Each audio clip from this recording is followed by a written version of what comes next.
Muito boa tarde a todos. Permitam-me que comece por cumprimentar o Sr. Presidente do Conselho Diretivo da Associação de Municípios da região de Setúbal, o Sr. Presidente da Câmara Municipal de Setúbal, André Martins, e, na sua pessoa, todos os membros dos órgãos sociais e trabalhadores da Associação de Municípios da região de Setúbal, bem como todos aqueles que, ao longo destas últimas 4 décadas, deram o seu inestimável contributo para que a Associação de Municípios da região de Setúbal fosse uma voz incontornável e agregadora na afirmação da região de Setúbal, sempre na perspectiva de valorização deste território e das suas gentes. Saúdo igualmente todos os congressistas aqui presentes e todos os autarcas e trabalhadores das autarquias da região de Setúbal, reconhecendo o seu incansável trabalho em prol das populações dos seus territórios, através do qual afirmam e valorizam cotidianamente o poder local democrático. Um cumprimento especial a todos os intervenientes nos diversos painéis, hoje aqui reunidos para debater e refletir sobre esta região plena de potencialidades, contribuindo assim para perspectivar os caminhos a trilhar, identificar recursos e oportunidades de investimento, com particular destaque para o investimento público como motor do desenvolvimento regional e alavanca essencial para a elevação das condições de vida das populações e o progresso do país.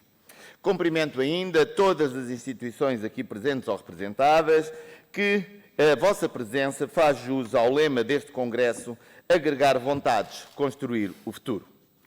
A minha intervenção, como já foi dito, é sobre investimento público e a sua determinante relevância no desenvolvimento dos territórios e das condições de vida das suas populações.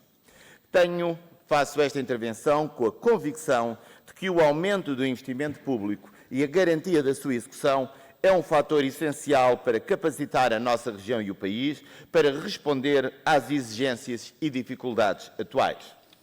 Quando falamos de investimento público, estamos a falar do que é essencial na vida concreta das pessoas, dos portugueses. Estamos a falar daquilo que faz a diferença na qualidade de vida das populações e no desenvolvimento dos territórios. Estamos a falar de estradas, de pontes, de linha férrea, de comboios, autocarros, do transporte fluvial, mas também de hospitais, centros de saúde, escolas, creches, lares ou habitação, cultura, desporto e lazer.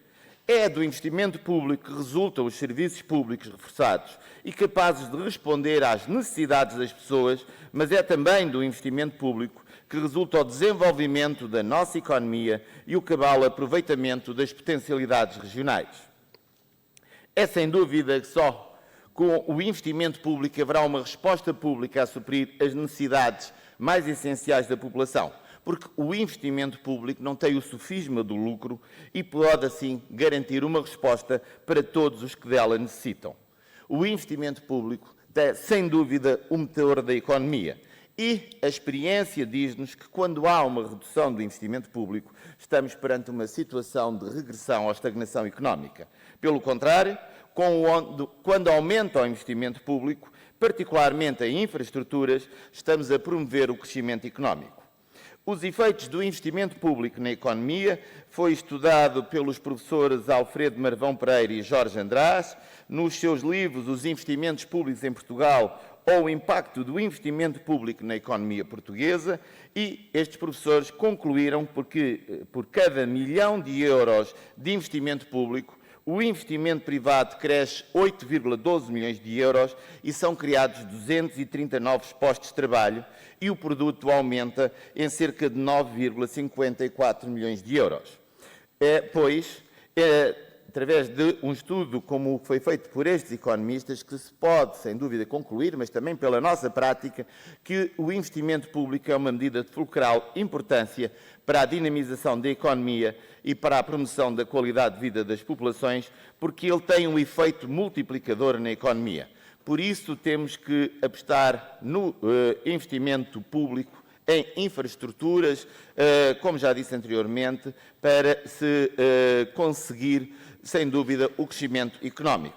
E falando em concreto de investimento público, A questão da ferrovia aqui na nossa região, sem dúvida que se impõe a sua modernização e aproveitamento para melhorar substancialmente as suas potencialidades no transporte de mercadorias e na mobilidade das populações nas deslocações regionais e interregionais, cobrindo todo o território nacional. Quanto ao metro de superfície, particularizando a sua necessidade na nossa região, impõe-se o desenvolvimento da rede de metro sul do Tejo, com a ligação entre o Seixal, Barreiro, Moita, Montijo até Alcochete. Isto foi falado recentemente pelo Sr. Primeiro-Ministro, mas depois, na resolução do Conselho de Ministros, apenas diz que vai-se estudar a viabilidade económica, ou financeira e jurídica da expansão do rede do metro. Acho que já estamos na fase em que temos que passar a concretizar os investimentos.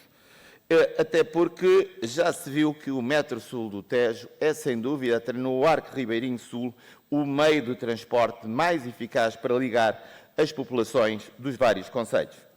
Outras infraestruturas são necessárias, considerando o seu elevado valor estratégico para o desenvolvimento da região e do país, como seja a questão da construção da ponte Seixal-Barreiro ou a tão adiada, mas cada vez mais necessária, terceira travessia sobre o Tejo, com a construção da ponte Barreiros-Chelas em formato rodoferroviário e com as necessárias variantes rodoviárias.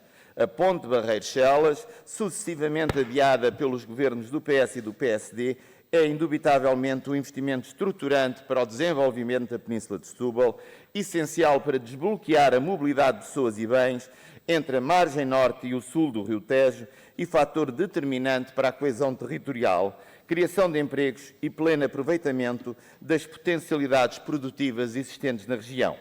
Para isso, temos que salvaguardar as condições necessárias à sua construção, nomeadamente os terrenos afetos a esse fim. É um imperativo que a todos nos deve comprometer, pois colocá-las em causa constituirá um sério constrangimento ao desenvolvimento dos territórios municipais da margem sul do Tejo e ao pleno aproveitamento do potencial produtivo desta região. Das mais importantes obras que são necessárias fazer em termos de investimento público, temos que falar, sem dúvida, do Aeroporto Internacional de Lisboa, sendo que é sabido que defendemos o Seixal, não só a sua urgente construção, como ainda que a sua localização seja no campo de tiro de Alcochete, pois é a mais adequada aos interesses da região e do país. No plano da saúde, é essencial a requalificação e construção de novos hospitais, garantindo um modelo de construção e gestão integralmente público, como se pretende que seja o caso do futuro Hospital do Seixal. É necessária ainda a requalificação e construção de mais centros de saúde, dotados dos necessários recursos humanos qualificados e suficientes para assegurar os cuidados de saúde da população, garantindo que todos tenham o seu médico de família e acesso a consultas de especialidades médicas. Na educação, impõe-se garantir que o Governo transfira as verbas efetivamente necessárias para a construção de novos equipamentos educativos e para a recuperação das escolas do segundo e terceiro ciclo de ensino básico e do ensino secundário, algumas das quais foram herdadas pelos municípios em avançado estado de degradação. E para que este processo avance, não se pode passar a batata quente, como se costuma dizer, para as mãos dos municípios, dizendo que estes é que têm que fazer os projetos. Não se pode estar a exigir que os municípios estejam a fazer projetos sem haver garantia de financiamento, tendo elevados custos com os mesmos. Por exemplo, no caso do Seixal, que das escolas que foram transferidas, pedimos para o Ministério nos entregar os projetos dessas escolas.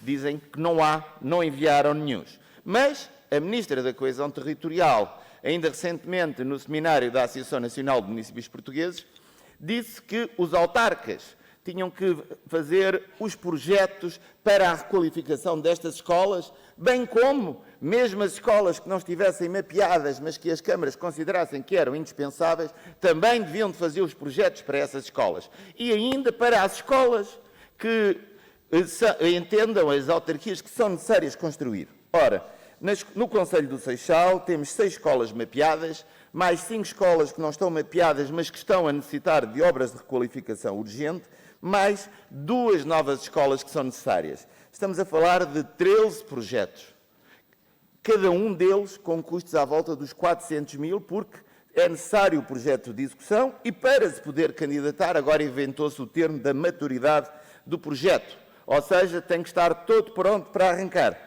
Isto são milhões de euros que as autarquias têm de despender sem haver a certeza se há dinheiro para a construção das escolas. Isto é pôr tudo ao contrário. Ou seja, as autarquias a investirem sem termos a certeza se depois há dinheiro para construir as escolas. Mas uma coisa temos a certeza, é que temos que investir primeiro, sem termos a certeza que depois vamos ser ressarcidos. Porque quando diz a senhora Ministra que depois os projetos são pagos às autarquias, são pagos daquelas escolas em que houver capacidade financeira para o Ministério investir, em que o Ministério tiver recursos financeiros para investir. As outras escolas não há nenhuma certeza que venham a ser investidas, mas para as populações já estão a passar que são as autarquias que são as responsáveis por fazer os projetos dessas escolas. Portanto, estamos a ir e a passar a responsabilidade para as autarquias, obrigar estas a gastarem vários milhões de euros com a execução de projetos, sem termos a certeza de que o Governo vai abrir linhas de financiamento para a construção ou requalificação dessas escolas. Quanto ainda em termos de investimento nos transportes públicos, devemos aqui, sem dúvida, salientar a mais-valia que é o passe navegante, a mais-valia que a TML já está a ter aqui assim na zona. Há a questão, sem dúvida, que tem que haver um investimento forte no transporte fluvial. O transporte fluvial, nomeadamente entre os municípios do Arco Ribeirinho Sul, era o meio essencial, o meio muito importante para se fazer o transporte. O que é que se verifica atualmente? E vou dar aqui o exemplo do Seixal. Como o transporte fluvial não é fiável, são muitas as situações em que a carreira não se faz, as pessoas acabaram por não confiar no transporte fluvial, para ir no transporte ferroviário, que está superlotado, enquanto o transporte fluvial está, como se costuma dizer, às moscas. Cada vez são menos as pessoas que fazem a travessia para Lisboa através do transporte fluvial, quando podiam-no fazer de maneira mais célere, mais confortável e mais agradável. Portanto, é necessário haver esse investimento público no transporte fluvial por parte do Governo. Depois também a questão do investimento público na inclusão social. Sem dúvida que era necessário haver a criação de uma rede pública de creches, com a construção de mais creches, bem como haver uma rede pública de estruturas residenciais para pessoas idosas, que há um grande déficit aqui assim na nossa região. Sem dúvida que o PRR podia ser um mecanismo para a construção destes equipamentos, mas o que se vê é que, por exemplo, a questão do IVA não ser elegível, a questão dos aumentos de preços, as instituições, muitas delas, não vão ter condições para poder avançar com os projetos e era fundamental que houvesse mais respostas, tanto a nível de estruturas residenciais para pessoas idosas, como a nível das creches. Depois, a questão do investimento público em habitação. É, sem dúvida, uma área que, ao longo dos anos, tem estado quase reservada exclusivamente ao investimento privado, o investimento privado que visa o lucro e que não tem preocupações sociais. E o que é que estamos a ver? Cada vez há uma franja maior da população que não consegue ter acesso às soluções habitacionais oferecidas pelo setor privado. Quer porque os seus rendimentos não lhe possibilitam a aquisição de habitação própria, quer porque os seus rendimentos não possibilitam arrendamento em condições de mercado, face ao valor elevado das rendas. E esta questão de haver um maior investimento público na habitação, não se venha dizer que são questões socialistas ou com questões ideológicas, porque vemos países que são reconhecidos como da economia capitalista, o caso da Holanda, a Áustria e a Irlanda, em que há uma elevada percentagem de habitação pública, porque o privado não consegue suprir e não está preparado para suprir todos os problemas habitacionais. Há uma franja que, para os privados, portanto, as classes mais desfavorecidas, as classes mais necessitadas, o privado não lhes interessa porque não lhes dá o lucro. E penso que é possível construirmos um programa de investimento público na habitação autossustentável, com condições para se criar arrendamento acessível para as populações. Penso que canalizando e vendo terrenos públicos, quer do Estado, quer das autarquias, com o IVA zero para a construção desta habitação, que se conseguiria, para termos habitação condigna, à volta dos 120 mil euros construir-se habitação condigna. Não vamos aqui apostar, como foi o caso do PER, que para mim foi um erro, um exemplo de uma má política de habitação, em que o que é que se fez? Criou-se bairros sociais em que se meteram lá as pessoas e hoje vamos ver quase todos esses bairros sociais estão listados nas situações de habitações indignas na área metropolitana de Lisboa. Não é criando bairros sociais que se consegue resolver o problema da habitação, porque isso mantém todo o estigma sobre as populações. Não estamos a fazer coesão social com a construção de novos bairros sociais. Mas, como eu disse, com a volta dos 120 mil euros, com financiamentos a 40 anos, conseguiríamos, à volta dos 300, 350 euros, de conseguir rendas acessíveis num programa de habitação pública autossustentável. Uma última palavra para a questão dos territórios industriais da Margueira, da Siderurgia Nacional e da Quimipark. Sem dúvida que foram um motor de desenvolvimento da nossa região, estes territórios. As indústrias que lá estavam fecharam, mas é importante que esses terrenos que estão na posse do Estado sejam revitalizados para funções industriais, para a criação de postos de trabalho. Sem dúvida que seria fundamental criarmos mais emprego e criarmos uma indústria aqui no distrito de Ponte, de base tecnológica, criando assim mais riqueza. É, pois, necessário trabalharmos todos em prol de mais investimento público para a nossa região, como um aceleramento da economia e de modo a respondermos às necessidades das nossas populações. Vamos, pois, todos agregar vontades e construir o futuro da região de Setúbal. Muito obrigado.